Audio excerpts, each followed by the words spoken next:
Okay, so some of you were on the previous meeting related with the container registry and high availability, others not, including myself. But this one is to talk specifically about the Rails API and not really the registry. But given that the registry depends on the Rails API for authentication, that's also related with high availability. So one of the things that we discussed, and maybe I'll share my screen so it is easier.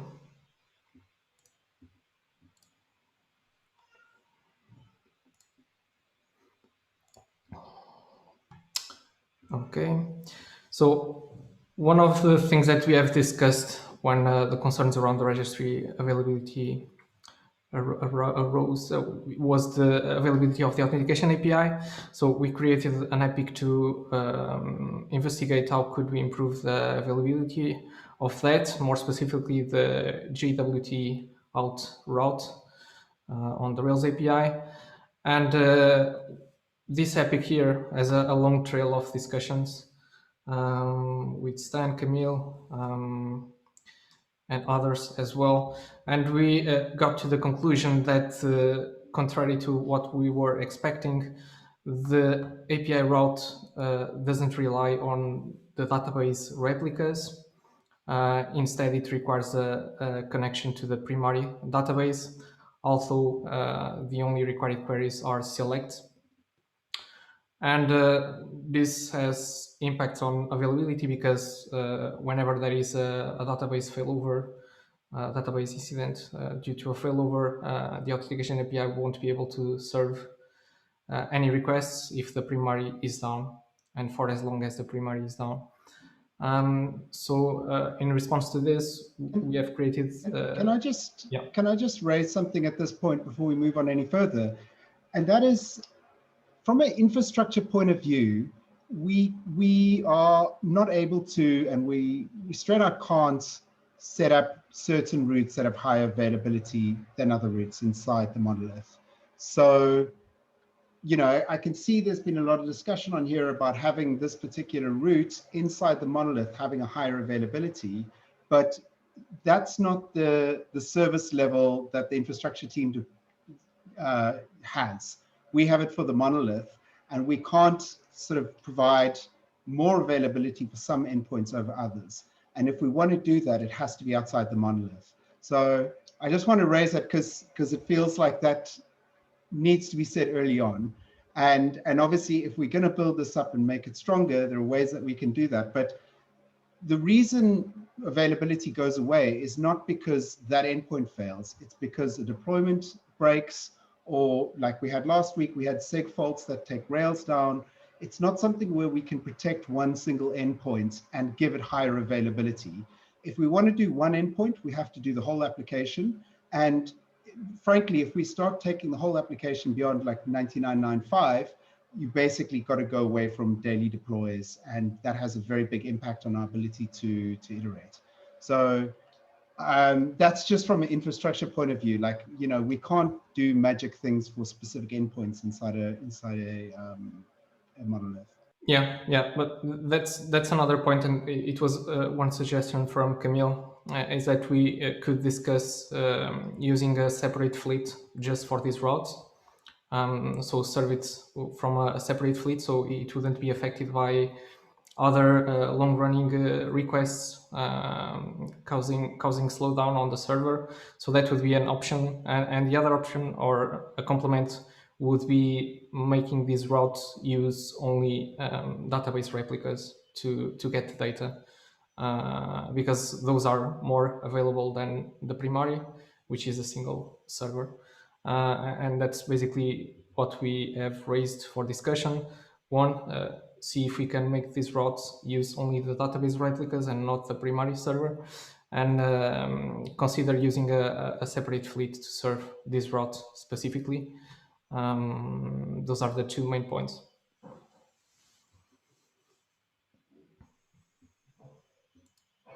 Yeah, I mean, it's not just the separate fleet, right? Because there's also like, how do we deploy that? Do we deploy it at the same time as we deploy everything else? So I just want to you know, if we're setting an expectation with the customer that we're going to have like 5 nines or 6 nines on this, like there's a bigger discussion around that, because that's very difficult technically for us to actually do. So I just want to set the expectation that, you know, that it's a difficult thing there.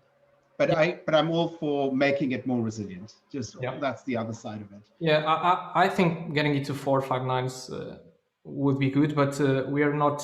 Well, in the last months there were some where we were below the SLA,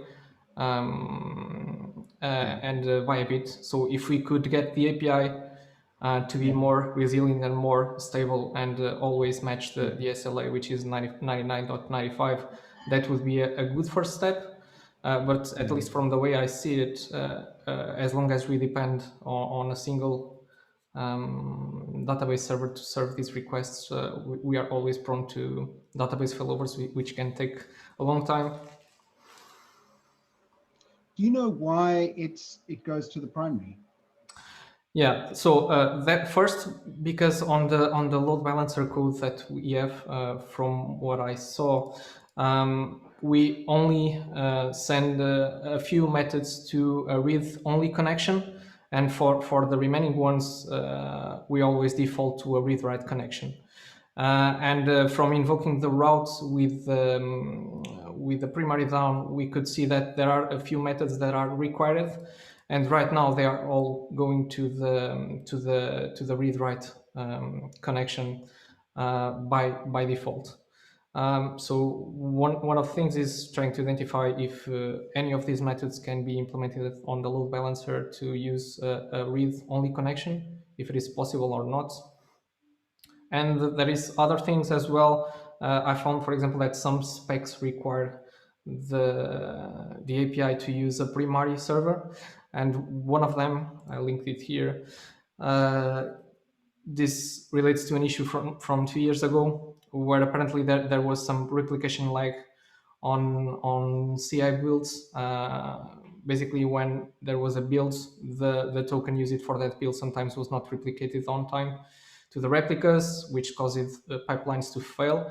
And I also found an MR from Camille because of this, which made this authentication route, when using the GitLab CI token, to stick to the primary database server instead of going to a read-only, if that would be possible. But at the same time, I also found that this relates to a previous issue due to replication lag, and apparently that lag was resolved before those MRs that changed the routes, and it was related with the SSL compression. So apparently disabling that fixed the replication lag, but even though this MR and another one were merged afterwards, possible to prevent this from happening again. So like from time to time, we still have like very high replication lag. And I know that like we saw that on various places of GitLab, like issues, comments being like shown with a delay. So I think like this mechanism still probably needs to be present in some form, but maybe it doesn't have to like to do a first try on the primary, really, because maybe like I mean, like, it's also like something to consider, because like now, can someone use the fact that we have replication lag to perform some authenticated action, like knowing this fact from on happening? So one thing to consider, like with the replication lag, is it safe really to perform like this, let's say, GitLab CI token authentication on the replica, where there is a case that this token may be already may have already revoked permissions at that point that you are checking that? Because like if you have replication, like you are not sure if it has or doesn't have. Probably this is not the issue, but this is something also to consider, that maybe if we like try that against replica, what's gonna happen if we revoke the permission for some given context? There may be some case that this may lead to some maybe small or maybe non-existing security issue because of that. So Camille, is there a way that we can sort of say that if you remove a token, we have we'll say that within 500 milliseconds or a second or 2 seconds, that client will no longer get access, and not say it's like an instantaneous thing. And then kind of coupled with that, is there a way that we can make database calls, and on the database call almost have some sort of declarative way of saying only, only allow this if the database lag to this replica is less than that defined, well set out, lag, because then you can sort of safely say, we'll use the replicas. The other thing from a database point of view is, we have a lot of load on the database primary, and it's a limited resource, and we're actually running out of resource on that quite quickly. And anything that we can do to move queries off that is really, really helpful. So there's another aspect to this as well. Yeah, so I fully agree. I think like we can find a solution like to make it like still adhere, because like I mean it kind of applies to everything. Like I know that we have a tracking of the replication log. I'm unsure if we have the ability to see that in the, let's say, seconds, because this is like the binary pointer offset in the binary pointer of the log. So it may not give us like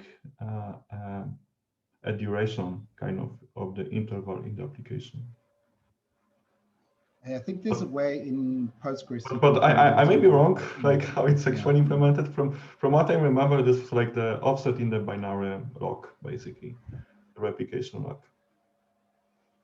I don't know what the default, there is a default, like you say, like there's a certain threshold, and when you get over that threshold, the secondary will not be used. And I don't know what that number actually is, because that might be, if that's 1 second, then that would probably be sufficient to be able to say, well, if you delete a token, clients can still use it for 1 second, and that's just the way that GitLab operates.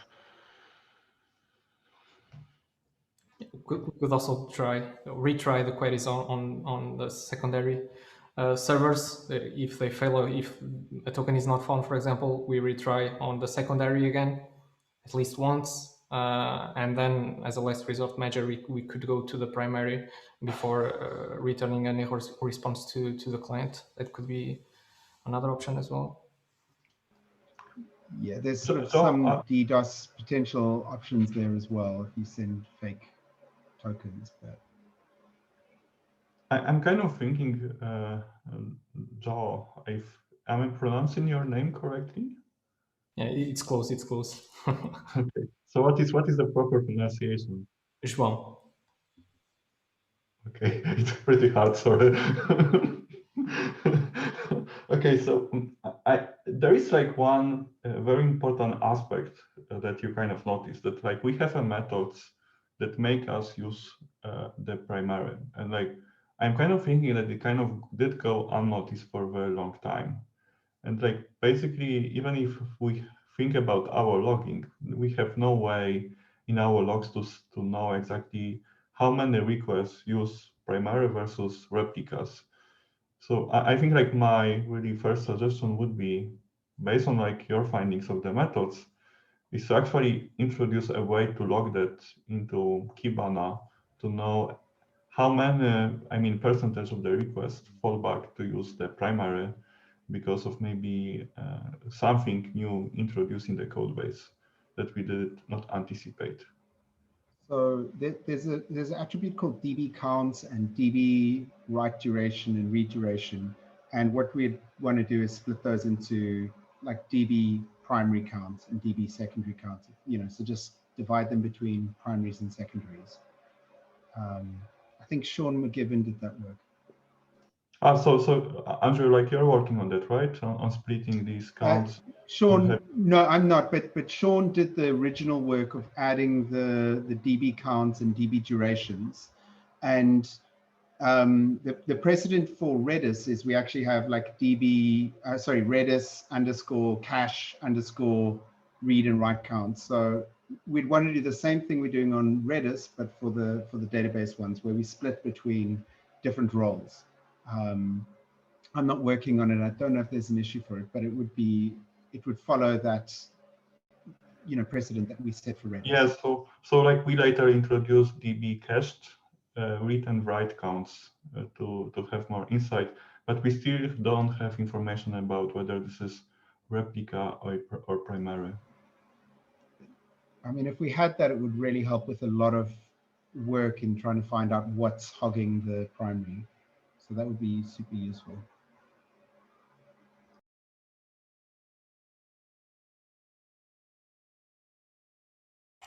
Okay, I'll create an issue for that.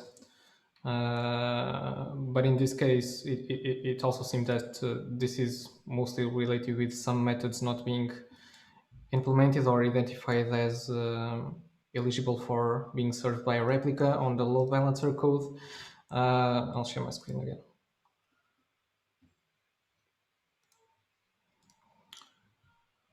So this is the load balancer code, and we can see here only the methods listed here are served with a read-only connection, and anything that it's not here will fall back to a read write connection. So this is basically the reason why for this route it requires a primary and a read-write connection, because all these methods are called during requests, and none of them are listed as safe for sticky reads. Yeah, so this is another thing that needs to be investigated, whether or not those methods can be made sticky reads.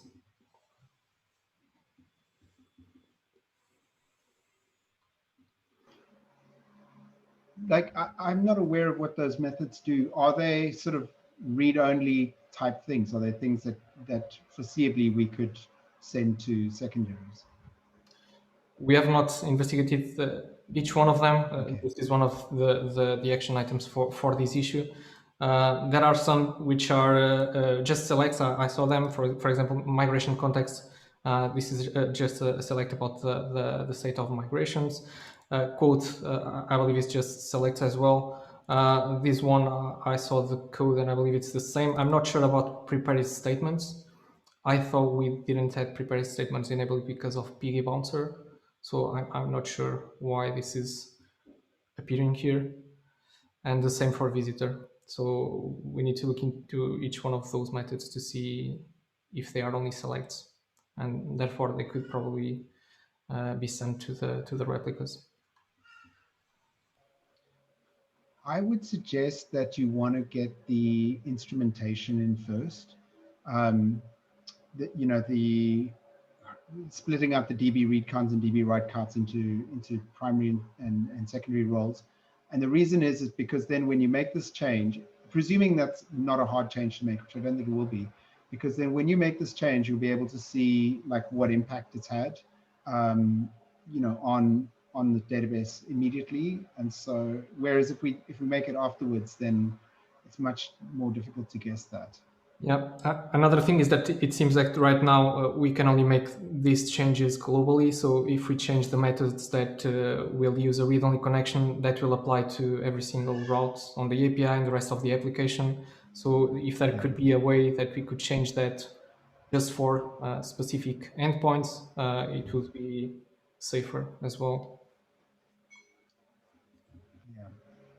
And also it would allow us to know what else is triggering these things to some degree.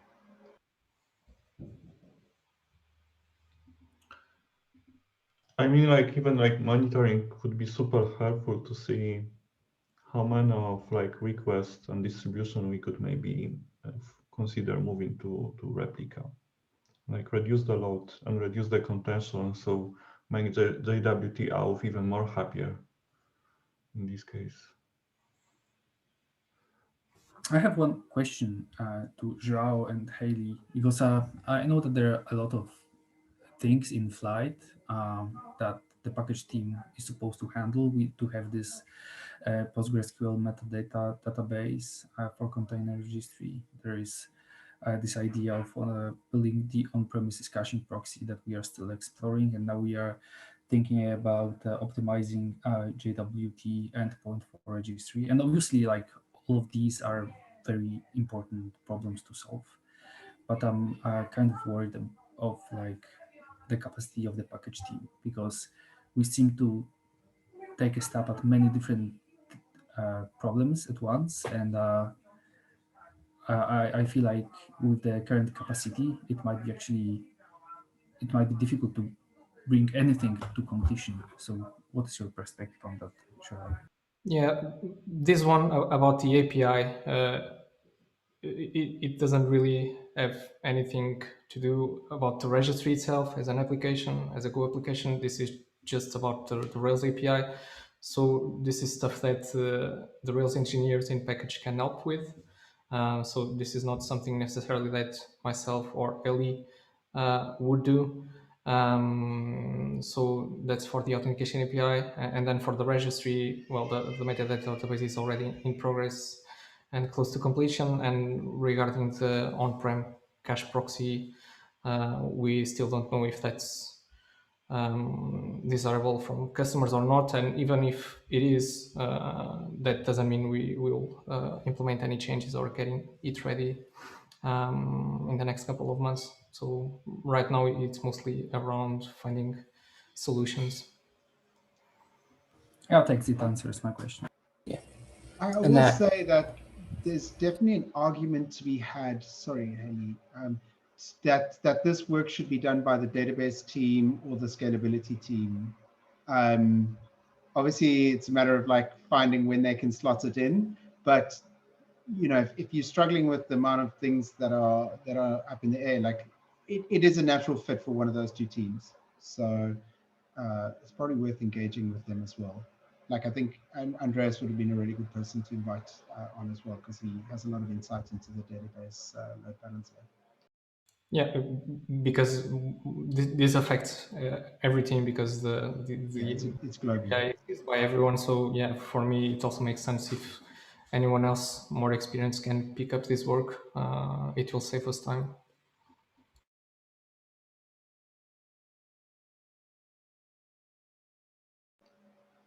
Sorry, I kind of, were you going to say something, Hayden? just to draw it short, Tim put in the chat, there is a link, but we are going to try to grow the package team.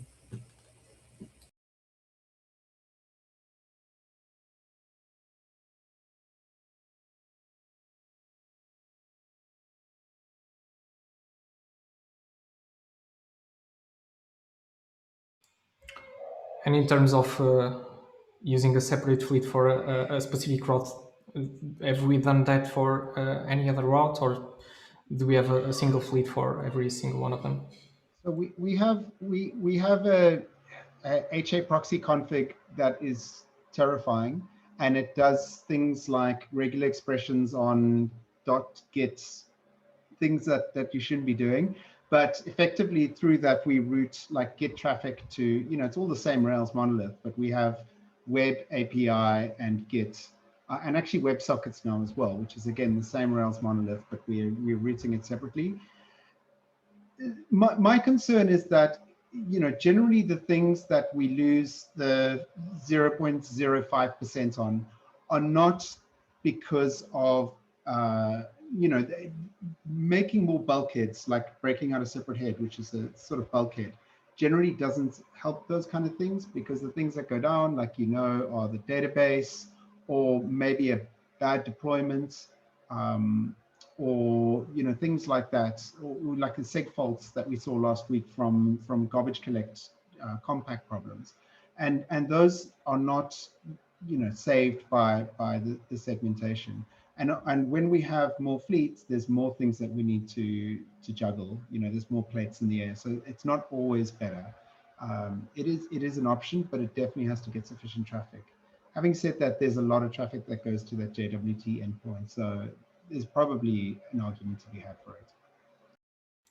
Yeah, just Actually, if it would be possible. just on that, I think at the very least we should move it across to the API endpoint, because at the moment it goes to the web endpoint, which is wrong.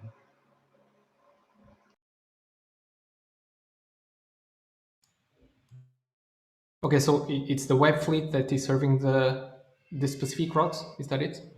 Yeah. The API endpoint effectively does everything that starts with API. It routes it to the API endpoint, and JWT auth does not start with API. So for historical reasons, it's always gone to the web endpoint and it continues to go there. Okay, and do we know which one of those has more availability on average? Is it the same thing? They both, horizontally scalable fleets. So we have the same monitoring on both. And so if we see that one of them is running out of workers, we'll increase it. Ideally they should both be healthy. You could go take a look historically at our availability on the SLA dashboard in Grafana and go see which one's better. I would guess that it's probably the API. Okay, so that's a follow-up. I'll create an issue for that. I think almost regardless of whether the API is better or not, we should move it there because it's less surprising. Like everyone expects it to be there. And if there's availability problems on the API, we should address that separately. I don't think there are, but it should, the least surprising thing is for it to be on the API. I'm also thinking that like on the web, we kind of perform much more heavy calculations really, and like that are significantly longer on API fleet. They on average should be significantly faster to execute. So this is also much better for the latency perspective of JWT auth. If you have like more evenly distributed durations instead of like very spiky behavior as it's on web. So I'm kind of like still, I fully agree with Andrew that API seems like basically better fit because of the type of the compute being executed there, as for the distribution of the durations. I think that you are right, but I also think that we should not assume that without looking at graphs and metrics, because we might be surprised by how people are using API. So yeah, I think that we should, actually use data to prove and confirm these assumptions. As you're speaking, I'm getting alerts for the web service. So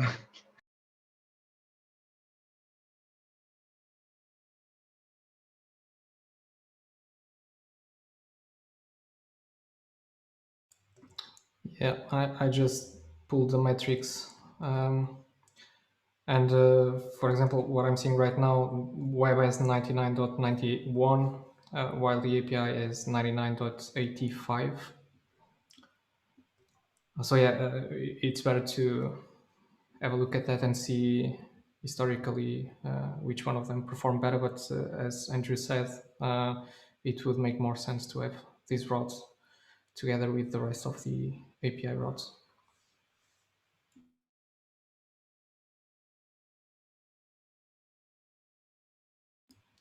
Okay, so I guess as follow-ups, I'll raise an issue to try to add information on logs if a request is using the primary or a read-only replica. Also consider moving this route to the API fleet instead of having it on the web fleet.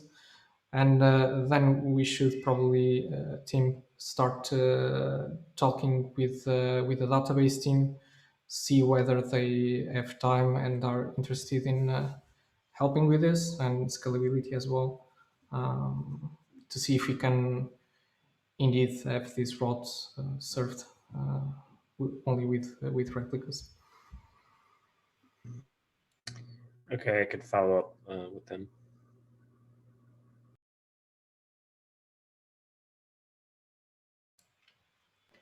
I've got to run, but it's a great meeting. Thanks, everyone. Yeah. Does anyone have any other topics or questions? I have one topic, if I can hijack few minutes because there is on the previous call we agreed that we need to process logs from our Mercure customer. I'm not going to use the exact name of that customer, but basically we need to do some work to process these logs and to send them to BigQuery. And there is some engineering work that needs to be done there. And to be honest, I'm kind of struggling to find time to do that. And I wonder if anyone actually has a little bit more capacity to work on that with me and to collaborate together on this. I think at least we can open an issue under the Epic for the API availability. And if anyone has time to tackle that, or we will schedule it to look at it later. Yeah, can you link me the Epic? I'll add an issue in there because there is no issue for this yet. Yeah, there is not one. So it's the Epic that I shared on the beginning of the recording, and I also just shared the link here. So could you open an issue for that? Yes, I will. Thank you very much for sending the link to the Epic. I will create an issue there.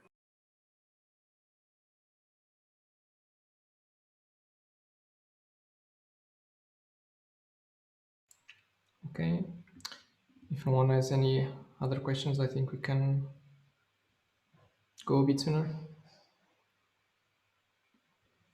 Okay, I'll stop the recording. Thanks, everyone. Thank you.